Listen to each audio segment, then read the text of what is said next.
Welcome to Money Convos, where we discuss personal finance and investment tips. We are committed to helping people create wealth and achieve financial freedom. Follow us on Twitter, Instagram, Clubhouse, and Facebook, and subscribe to our YouTube and podcast. Alright then, let's head into today's conversation.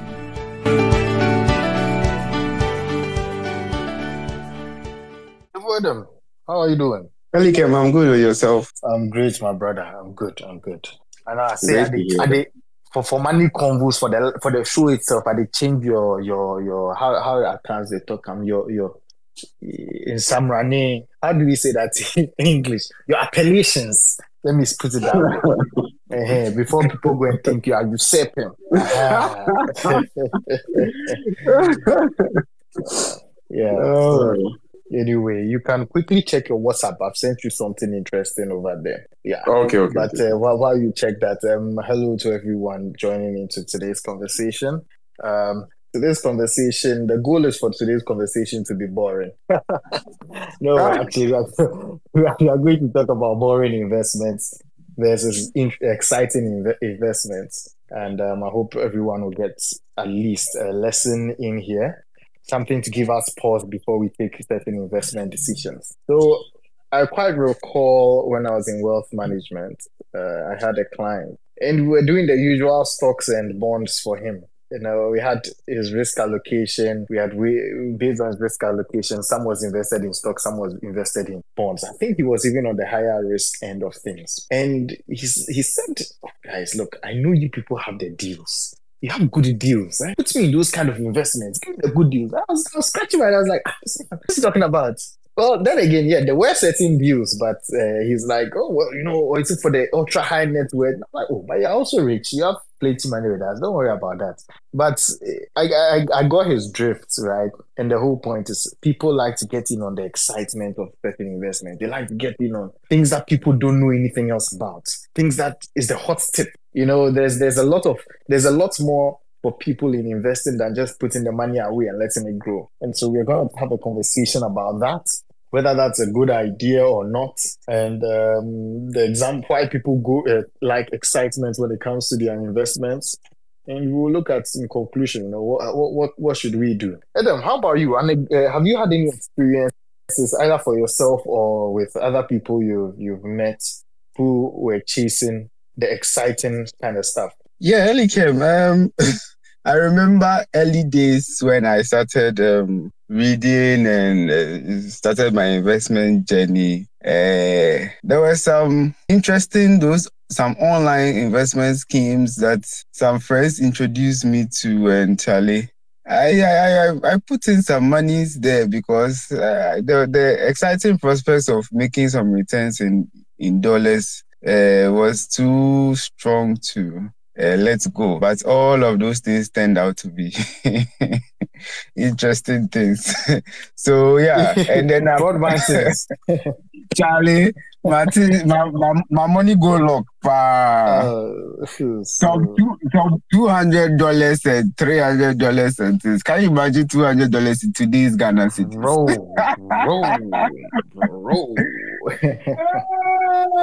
So, I mean, those are some of the things I personally got involved in the beginning. You know, sometimes you just were... At that time, I really didn't understand much. All I just what I wanted was just to get returns on my monies and try to put money at different places as possible. So I didn't really understand what I was doing. I didn't get what it was. But I've also had people also coming to me way back, also not even way back, even up till now, people come ask for my opinion or what's recommendations I can make, and then I refer that. I said, that's especially now in this climate, I will just refer you to look at the market and see how things are going. And there was this time, is it this Max International or something? Charlie, it was all over the place, and people came to me, and I honestly could not understand how it worked. And that's one thing I came to learn after my experiences, that things I don't understand, I really don't put my money in. So people came up with some of these, I think this multi-level marketing. People saw them as investments. People tried all kinds of things. I remember when men's gold issues came up in the beginning. Some people said, as for you, you don't like risk at all. You don't like putting your money into, you're a young person, you should be able to take risk and then make big returns and all of those things. And it was interesting. But I mean, we are where we are now, and I think some of us know better. Some people too are still chasing after the utopian. I don't know what it is exactly they are looking for, but they will definitely get what they are searching for. They will find what they are searching for. They'll find the excitement. But sometimes excitement can be both positive and negative. Positive excitement. That's why we're all happy about that. Negative excitement, when your heart is jumping up and down, not because you've won money, but because you've lost all your money. So that's also a concern. I guess from what we are discussing, anyone can figure out that we are going to be leaning more towards the boring kind of investments. So let's do some contrast. Okay, what are the boring investments and what are the exciting investments? It's easy to start with the boring investments, right? So we could say do something like a treasury bill, do a government bond. I know these days in Ghana it's hard to say these things, but God willing, things will be okay. You understand? God will everything will be okay. But yeah, so we have the treasury bonds, treasury bills. We have bank fixed deposits. We even have stocks. Even with the stocks, in Ghana, we don't have stock exchange. We don't have what's it called? Index funds. There is a Ghana Stock Exchange index, but there's no fund as of yet tied to it. However, the next best is mutual funds. Now, mutual funds, they aggregate, they help you diversify. So you don't put all your eggs in one basket. Can you determine on your own which are the best stocks, which bank has the best FD based on all their metrics, what's the right tenor, which government should you invest in, all those things. So you go to a mutual fund to make an investment there, and you are diversified, you have professionals running the show rather than you going to do all the investigation on your own. So these are some examples of boring investments. Even on the mutual fund side, mutual funds fall under what we call collective investment schemes, where people bring their money to put in a pool. Another collective investment scheme that could be helpful and pretty boring is real estate investment trust. I think it's Republic Bank has one. So with that, it's a fund that invests in real estate or is supposed to invest in real estate. So there's that. Hopefully, more people come onto the market with more investment options for us. So we keep it's pretty simple, pretty boring kind of investment. You just invest long term. It's not every day you're trying to buy and sell. Just keep it invested long term. Even with the stocks, you could look at blue chip stocks like in Ghana, you could be thinking about Stanchart, MTN, this is not investment advice, but MTN has very good cash flows, have a good plan with their dividends, and have been paying is it 70% plus of their income out as dividends every year, so these are, you would say this is big, is generating cash flow. Sometimes you'd even say they are mature companies, but I wouldn't call MTN a mature company in Ghana just yet. But anyway, that was the investment advice. But just to get you a sense of the kind of investments that we think are boring, you see. Even if you don't want to keep your money for too long, you can do invested for too long. You can do the treasury bills. Those are shorter term. If you are in foreign markets, you can look at high yield savings accounts. You can look in Ghana also. You can look at money market mutual funds. So these are some boring options. They are boring because there's nothing exciting going to be happening with them. All things being equal, in normal times, you shouldn't be seeing your investments jumping up and down. If there's a lot of equity, like equity mutual funds, fine, that possibility will be there. Boring because you've diversified. It's not just one single stock that you are investing in. We'll talk about single stocks in a moment. All right, and then it's pretty simple. Buy and hold, long-term view. Just leave your money, keep depositing, let your money grow. That sounds pretty boring, right?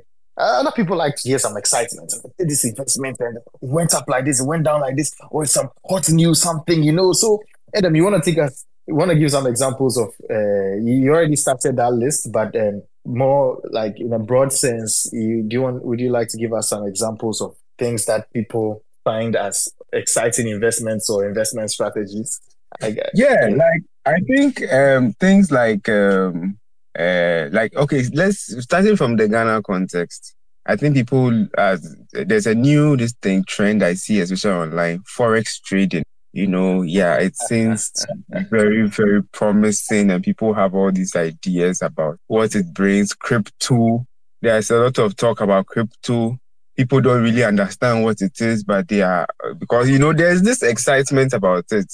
And sometimes it looks like the unknown or the fact that we don't know much about it also generates some kind of excitement because it sounds like some big or the next big thing. Okay. Well, in Ghana, we don't have Well, people. let me Yep. let me chip in on this forex and then crypto before we move on. Sure. It's said that there's nothing new under the sun. Mm. There was a time when forex was a thing. There was, in fact, when I was in university, I think this must have been the year 2012. Me and my Okay. friend Kofi Nsia, we went. I used to try to do some investments here and there. There were times when I used to give money to the cocoa seller, micro lending. Charlie, boys have done things before. I had friends who trusted me. Even the more MLM, multi-level marketing, network Marketing. marketing, we've done some of all that before. People You trusted me. know. Got to a point when I Yeah. retired, I was like, these things are not working out. But they were all learning experiences. Remember Forex, how much Exactly. did we put in? I think we put in about 600 cities. Wow. By the time we were leaving, it was Wow. around a little under 300 cities. Because the people advertised and told us that we will make 10%, is it 6% or so a month? Wow. I'm telling you. And forex trading, you see, and forex, it Wow. made sense. It made sense because forex is something that if you do well, you can make a lot of money. You make some losses, but you make losses too. But when you win, you win big. When you lose big too, right? So Yeah. it kind of made sense. And of course, I was way younger and less risk averse, more risk seeking back in the day.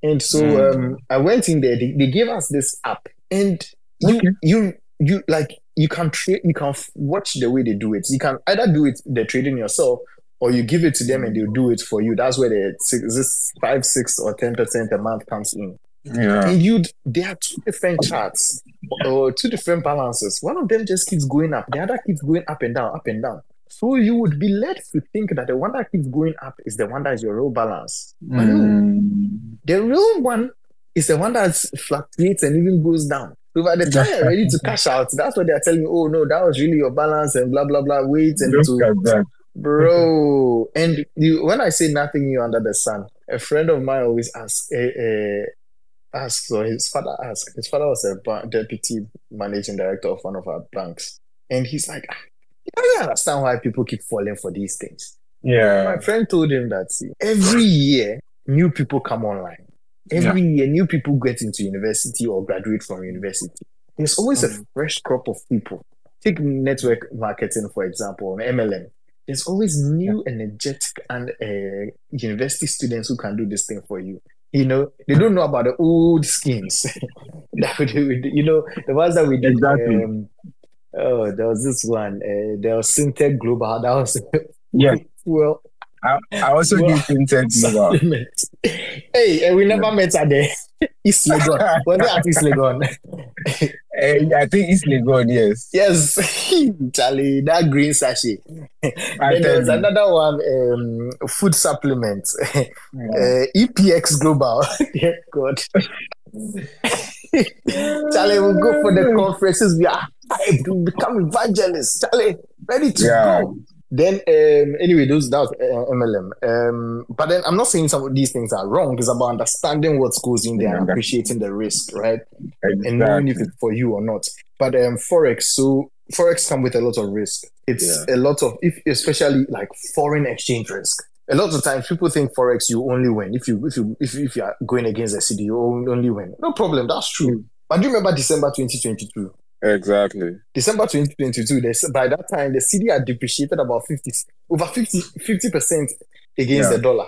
Then some, I don't know, BOG, Bank of Ghana put some shakara or something, but the cedi recovered a little. So all the buggers who were planning to melt dollars to come and spend big in Ghana, it backfired on them. The cedi went as high as 15 cedis, from around 8 to 15 cedis, and then it came back down to like 10, 11. So if you had bought at 15 thinking you gain, you lost when it went down to 10, So FX Yeah. brings that kind of risk. Then with the crypto, we have a whole conversation on crypto. I think it was Yeah. if you check the archives, it's from, I know it was at the beginning of a year, the year that Mimi was getting really risk seeking.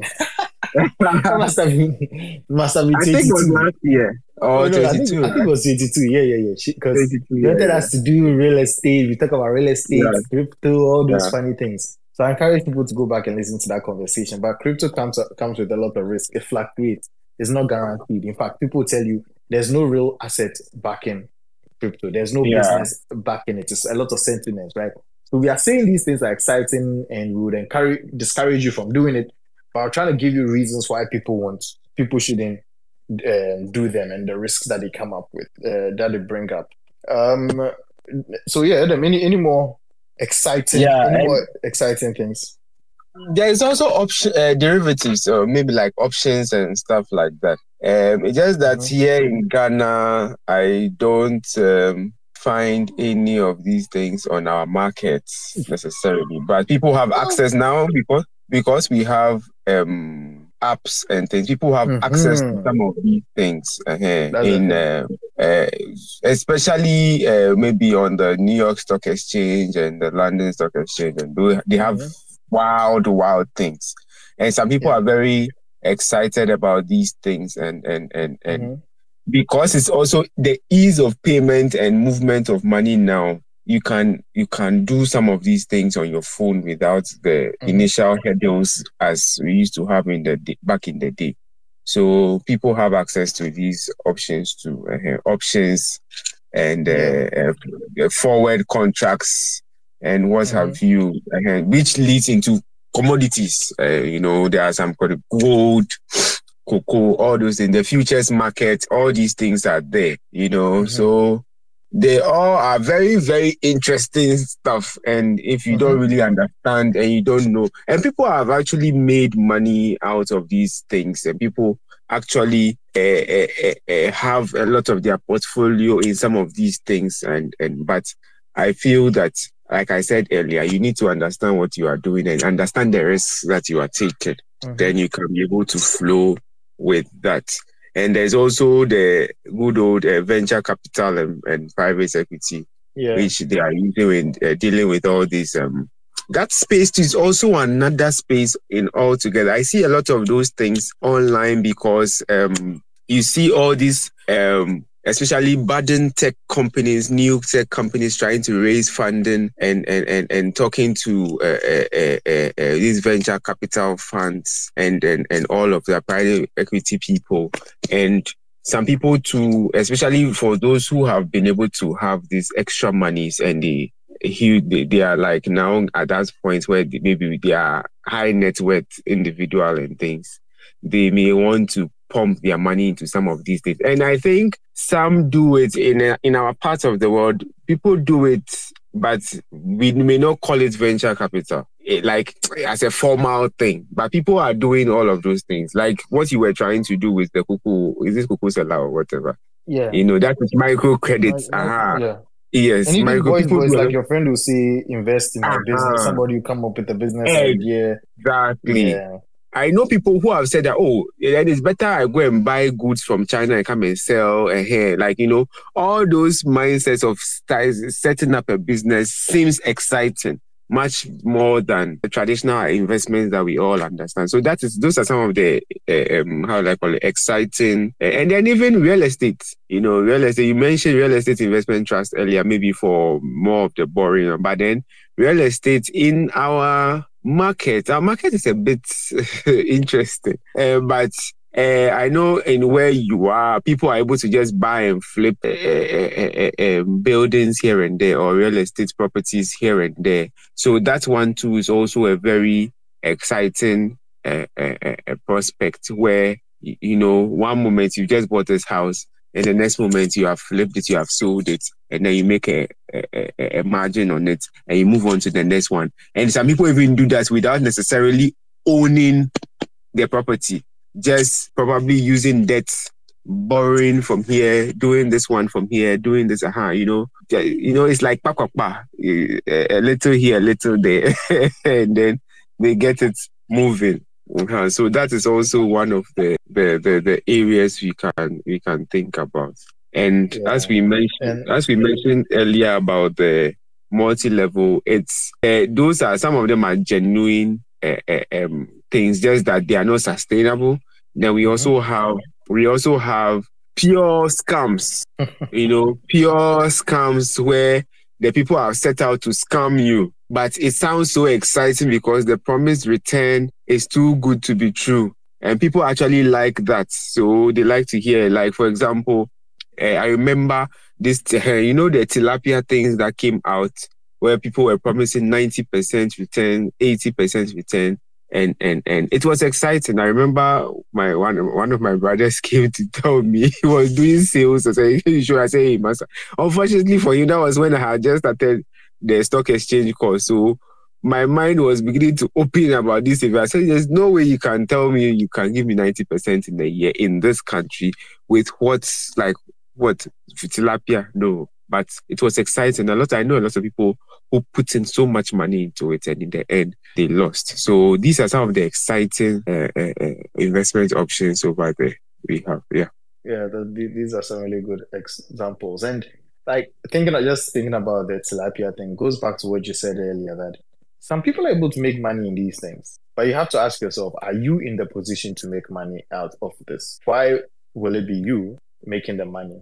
If it was that easy, everybody would be rich, right? But no, you have to really consider the risks involved and try to see if somebody's trying to a fast one over you. Also, there's the integration with international markets. Like these days, people are looking for other places to put their money. So I think there's the Bamboo app. Yeah, that helps with investing in foreign stocks. I think I may be wrong, but I think that's what the Bamboo app is for. And so people have access to foreign stocks. They have access to derivatives. They have access to options. They have access to commodities, and it's exciting. Like when we see these charts, it's gamified.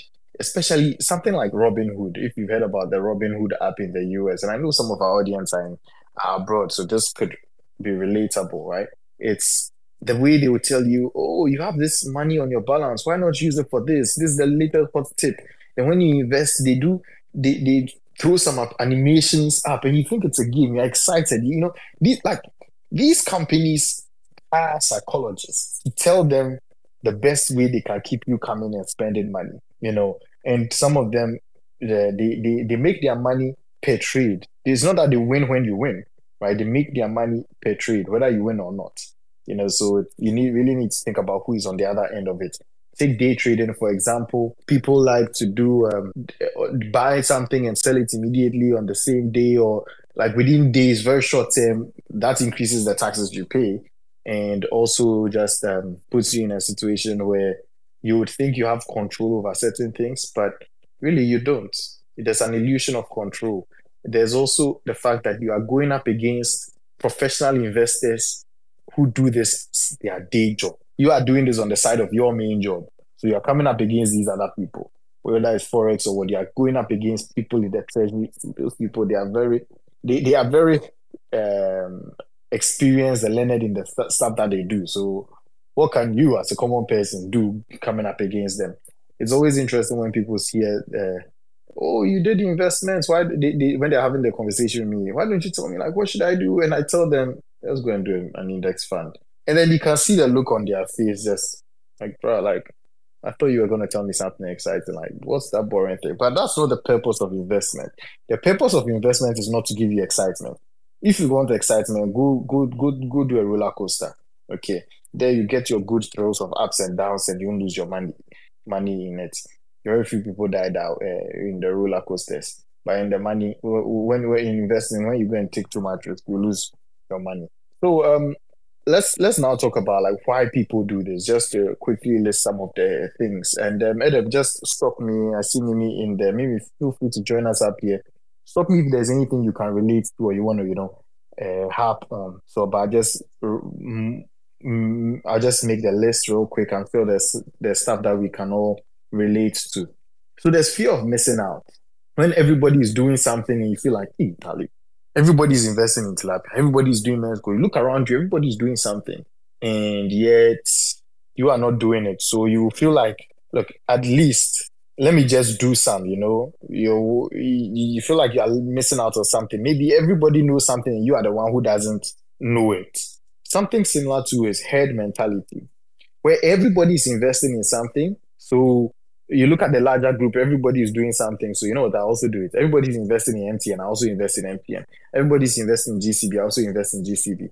Why? Because at least if you are wrong, everybody was wrong.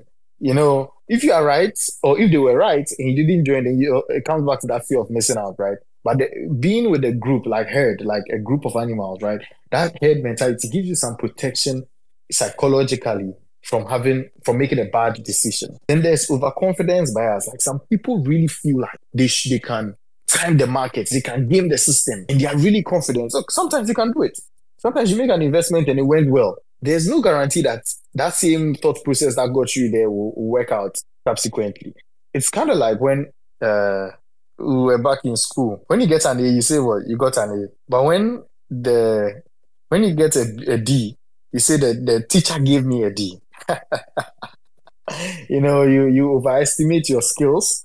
And so when things are going well, you think it's you. And you underestimate the risks that are related to investments. You think, oh, this thing is men's gold. Back in the day, someone say, oh, don't worry. I'll get in and I'll get out. Even if it's risky, I'll get in and I'll get out before everything goes to hell.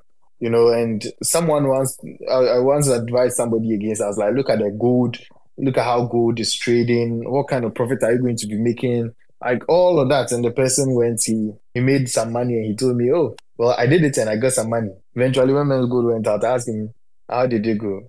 He's like, oh, he took all his money before it went down. I was like, okay, that's good, In such a case, I can imagine this person will also be confident again, because we all know these people who keep falling for all these get rich schemes. It keeps happening. All right. Then there's also the dopamine effect. Doing things that are exciting gives us a certain thrill. It's in our brain. It's working there. And they say dopamine is a neurotransmitter associated with the brain's reward system, playing a role in pleasure and motivation. So when people are investing, it's also like gambling, right? The potential for high returns can trigger dopamine release, creating a sense of excitement and pleasure. So whenever you feel like, Charlie, when you get some wild business idea or somebody brings you some wild business idea, like you start to see the dollar sign. If you were a cartoon, your eyes will turn, your pupils and the brown thing in your eyes will start turning to dollar signs. So it gives you that kind of effect. And I'm curious, Adam, have you ever had that effect with anything related to investment?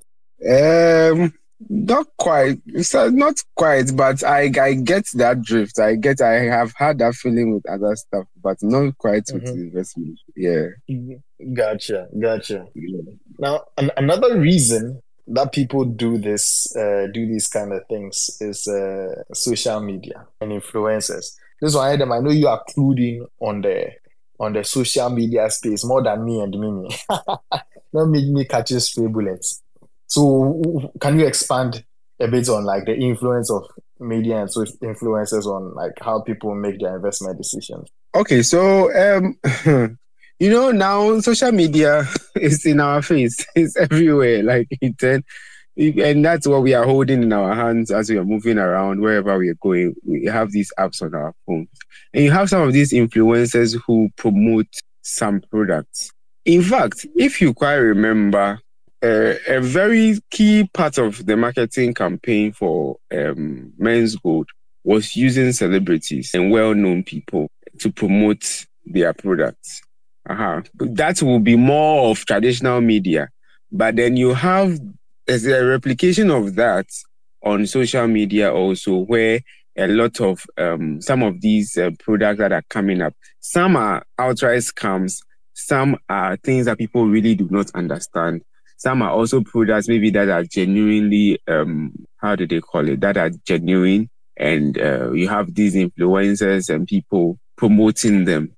And it's very, very important that we understand that not everything that is promoted on social media is really good for you, or it's the person who is even promoting it has a clue as to how it functions and how it works, or whether it is suitable for you or not.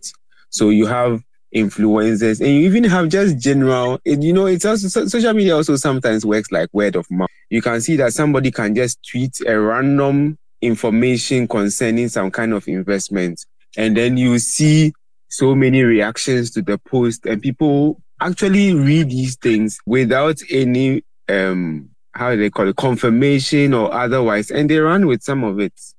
So you can have somebody tweet something that, hey, maybe how would I say, then the hot thing that is going on is maybe like, let's say, some kind of a real estate investment trust or something. People say, hey, wow, explain it to me. And you see a person talking about it, and then the next thing you realize, people are opening accounts for that thing based on that one single tweet or one post on social media. And I think TikTok in particular, I know Dave Ramsey has a lot of issue with people who talk on TikTok.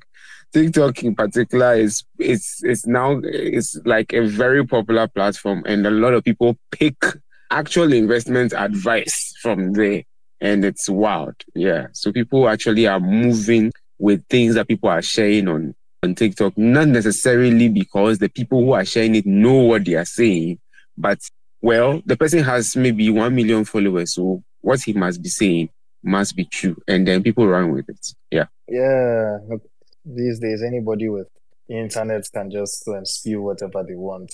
And even with AI these days, it's easy to create bad news. It's easy to create even fake videos and pictures of prominent people I think they're endorsing things. So yeah, it's something that we need to be careful about, and we'll suggest some tips towards the end of this conversation about how to manage all these things. So last thing I would talk about in terms of why people do this excitement seeking, thrill seeking when it comes to investment is the short-term gratification. Quite often people are looking for a short-term win without thinking about a long-term. So if you are thinking short-term, you just make some kind of decisions that, you just want a quick buck, you want a quick win, a quick gamble, get some money, but you don't ask yourself, over the long term, is this going to serve me well? And that's one of the things that a lot of the fraudulent schemes get people. They get people's trust in the short term, and then when they bring the money in the long term, everything is gone. Also, with some of these trading or investment strategies, they are not fraudulent. They are just not sustainable over the long term. So you may get in, you may win, you may make a few quick wins, but eventually that trading strategy may not work for you, so you need to be thinking about long term. What is going to work for you over the long term? So yeah, we've covered the examples of good, boring investments. We've covered examples of investments or investments and investment strategies that bring a lot of excitement to people. And we've also talked about why people do these things. So can we offer our audience reasons why they don't, or not reasons, rather, can we offer our audience solutions? What's the better way to go about handling our business and thinking about our investments? Adam, any first thoughts before I add on? Adam, Yeah, I'm here. Yeah, I'm here. So I was going to say that with investments, when we are handling our investments, we should think long term. I think that's one of the first thing we should have in mind. We should think long term, and then have a plan. Generally, I think we've spoken about having a financial plan. We've spoken about that several times here on this platform. And so having a plan, and in the plan, it's having a very long-term outlook, even if there are short-term goals in it. It's very, very important that you work with a longer-term view in mind. That will prevent us from just jumping up on any hot or the latest things that we hear or we see that is being marketed about. It will help to keep us in check. So I think these two things at least are a good introduction or a good protection for starters. Then we can talk about the other things. Yeah. Oh, great. And as you're thinking about doing a financial plan for yourself, you want to think long term. Remember that an investment friend is here to help you. So get on Instagram, search for @investment_friend. Mimi, Serum are there to have a discussion with you one on one, talk about what your personal financial plan should be. And if even beyond financial planning, you can talk to them about anything. Here at Money Convos, we tend to speak generally, but on investment friend, we can speak more specifically based on your unique scenario. So get on Instagram and follow investment friend. Great. Other things I would suggest to people is mutual funds, index funds. In Ghana, we don't have any operational index funds, but we have mutual funds. They pool money together. It's like instead of you putting all your eggs into one basket, imagine that you can go and put your money into something that spreads your money around. Just to quickly explain what an example of a mutual fund, how it works is imagine you have 1,000 cedis you want to invest. You could go put it all in one investment, but you want to spread your risk, diversify, so that if one investment doesn't go, at least the other ones are standing, right? Well, you're gonna have to take 100 cedis and go to like 10 different places, assuming you want to spread it across 10 places. But when you go to a mutual fund, you go to just one place, and then the fund manager responsible for that mutual fund takes the money and then does the spreading around. It's not just going to be your 1,000 cedis. Many other people would have brought money into that mutual fund. Look at it as a pot. So now, instead of just 1,000 cedis, they can take 1,000 cedis from multiple people, put it together, get 1 million, and now when you spread 1 million over 10, that's 100,000 cedis going to different places. And so when there's something bad happens to one of the investments or it doesn't go well, at least it's diversified, and the others would be standing, so you don't lose too much. Index funds are also encouraged. If you are abroad, you can do the S&P 500 index, and it's encouraged because we've realized over time that investing in the index is a passive investment. You just put it there, broad market of stocks, all the 500 stocks in the S&P 500, it's just going to be diversified in there. Rather than it's being active, where active is you pick and choose which stocks. Okay, I want Apple, I want Nvidia, I want Tesla, I want this, I want that. That way, you are spread very thin across all of these. And also, when you are doing active trading, it involves a lot of buying and selling. It involves a lot of effort to pay somebody to do that investigation because you have your day job. Or even if you are doing it yourself, it's going to take you some effort. And time is money. You can quantify all your efforts in terms of money. They've realized comparing these two investments, yes, active returns without factoring in the costs can get active investing without factoring in the costs can get you high returns. However, there are high costs attributed to active investing. The trading, the managers who do all that investigation analysis to choose the right ones. So you end up back at square one, which is where passive investments would have gotten you.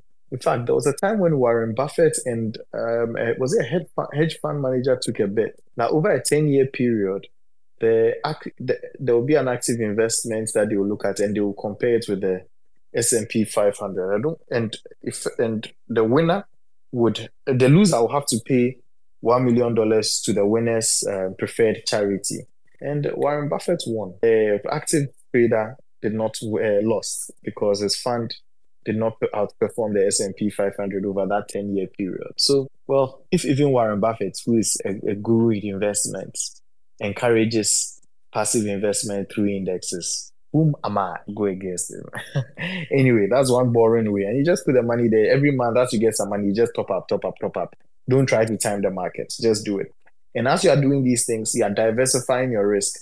On the topic on diversification, like if you are going to do some of these exciting things that we are going to talk about, that we've spoken about, at least take a precaution of not putting too much money in there. I've done crypto before, and I made sure that the money I put in crypto was a negligible percentage of my investable money. Let it be less than 5% in those kind of investments. That way, there's some excitement. Okay, if it doubles, your 5% goes up, it doubles to maybe 10% or whatever of your investments, great. But if it goes down, it's just 5%. You still have the other 95%, right? So just a small portion would be helpful. Eden mentioned having a plan, and just to add on quickly to that is stick to your plan. It's not enough to just have a plan. Stick to the plan. Follow it diligently. Change it.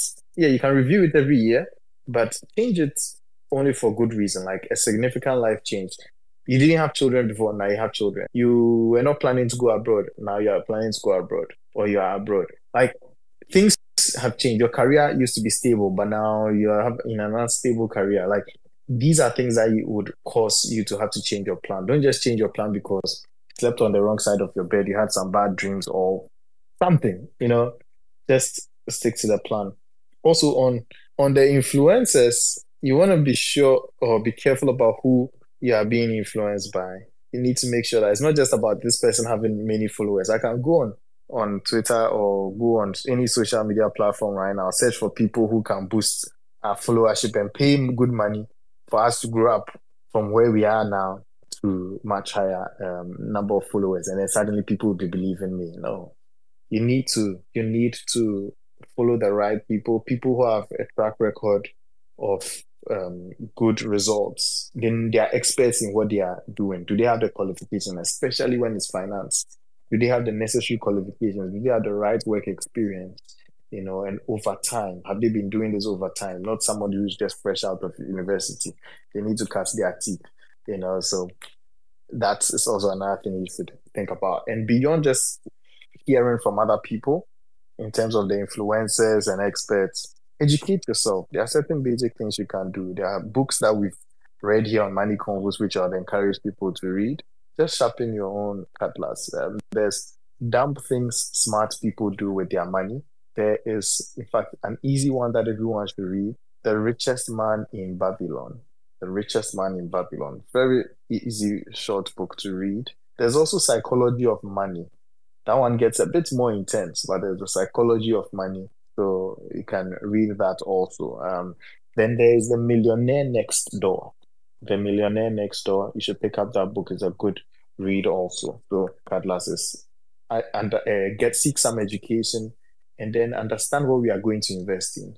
Another tip is do not invest in something you do not understand. It may be hot, it may be exciting. Try to get into the fundamental business that they do. Okay, so you are promising me some kind of returns. One, maybe treasury bill is somewhere. Maybe treasury bill is around 20%, but you are effectively promising me 100% a year. Okay, I hear you, but what business are you going to do for you to get that kind of money that you get even more and give me some? And that sum is 100%. I understand. Does it make sense? Like if it's tilapia, are they going to sell the tilapia at 1,000 cedis per tilapia?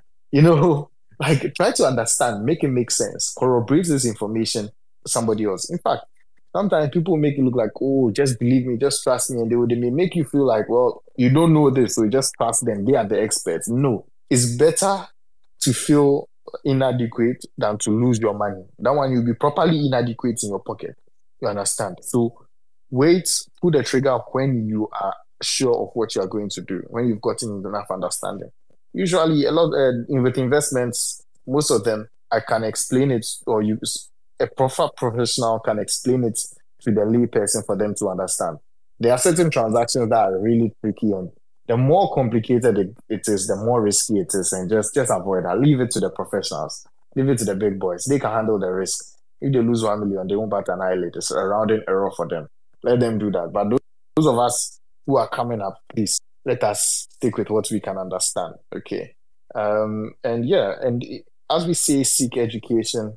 Keep coming back here on Money Convos. Just keep coming back. Follow us here on Twitter or X. Follow us on Facebook. Go listen to previous conversations we've had on YouTube, on wherever you listen to your podcast is there. Tell people about it. Don't just keep that information to yourself, because when everybody's financially independent, then we'll all be able to be self-sustainable. We won't have to worry about other people. There are many benefits, so let's all do it together. Yeah, I think that pretty much covers what we have planned for today. Adam, do you have any closing words for our audience about choosing between boring investments and exciting investments? Oh, I think closing comments, I would say that we should ensure that whatever we are doing, we have planned carefully for it and we stick to the plan. We work with it. Don't just be moved by just any wind of doctrine that blows. And and make sure that whatever it is, you verify, understand it, know what you are doing. Just don't take things off the shore that you probe further. And then, I mean, it can be boring, but, well, who cares? It's the returns and the sustainability and the fact that your investment is preserved. That should be your number one focus, more than important that we don't just jump with anything at all and run around with it, but we take our time, investigate, and then stick to our plans. Yeah, good one, Adam. The final word for me is investments are not meant to be exciting. The goal of investment is not to be exciting. The goal is to grow your money. The goal is to give you some sense of security. Security and excitement don't usually go hand in hand. Movement. Also, if you want excitement, that's good. You are human. Play soccer. Go and play a sport. Go and do something. Go to a party. Just do something. But leave your money to be bought to lose it so easily. All right. So yeah, looking forward to our next conversation. Same time next week, 6:30 p.m. GMT, here on Money Convos. Do enjoy the rest of your week and make good decisions. Don't seek excitement in your money. Thank you so much for the time. Take care. Bye.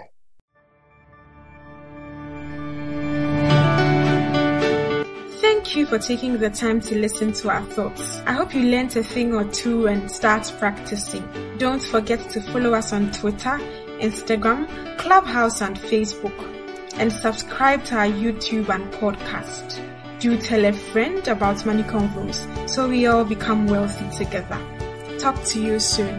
Bye.